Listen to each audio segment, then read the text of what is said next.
तो पुण्यात्माओं, अब ये दोनों कंसेप्ट क्लियर करने घड़े जरूरी होंगे, और आगे फिर यह कथा सुनाई जाएगी, तब आपको स्वादिष्ट लगेगी। क्योंकि ये अब परमात्मा के उस सूर्य का उदय हो रहा है, उस तत्व ज्ञान रूपी सूर्य का। और जितने पुण्यात्मा आंखों देख चुके हैं तथ्यों को, वो तो गदगद हो जाते हैं। और उनके साथ कुछ नई पुण्यात्माएं भी आती हैं जो केवल दुख निवारण के लिए ही यहाँ पहुँचते हैं।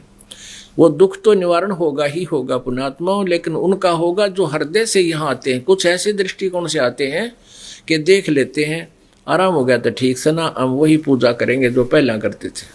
पहले वाली पूजा ने तुम्हारी देही तोड़ रखी, बिरान मट्टी हो रही, और फिर भी मन में न्यू रहा है देख लेंगे। वो देख ली पिछली, उनको तो छोड़ दो, वो पिछली देख ली, इतनी दुर्गति तुम्हारी हो ली। तो यहाँ जो पुण्यात्मा नई बार पहली बार आती हैं, दुख निवारण के लिए भी आती हैं, फिर उनको ये ज्ञान होगा कि सचमुच हम गलत कर रहे थे। तो एक तो वह छूटेगा डंगा, वो डंगा ज्ञान हटेगा, वो गलत साधनाएं शास्त्र में पूजाएं छूट जाएंगी, और फिर कल्याण तो परमात्मा फ्री ऑफ कॉस्ट करेगा आपका। ये तो जो जिन दुखों के लिए आप सारी पृथ्वी पर घूम लो, वो दुख दूर नहीं हो सकते जो प्रारब्ध के हैं, और यहाँ आपके वो फ्री में होंगे। और बल्कि वो काम तो वैसे फ्री में होता है, वो वास्तविक जो हमारा उद्देश्य है वो तो आपके जन्म और मृत्यु के इस दीर्घ रोग को नाश करने का है।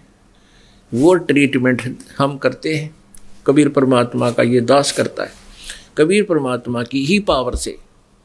तो अब ये दोनों कंसेप्ट क्लियर करने पड़ेंगे कि ब्रह्मा विष्णु महेश नासवान है और इनको ज्ञान नहीं था वेदों का।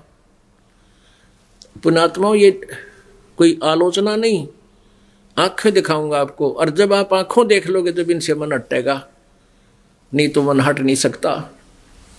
तो आपका मन हटा, वहां से हृदय हटाने के लिए ये ज्ञान दिया जा रहा है।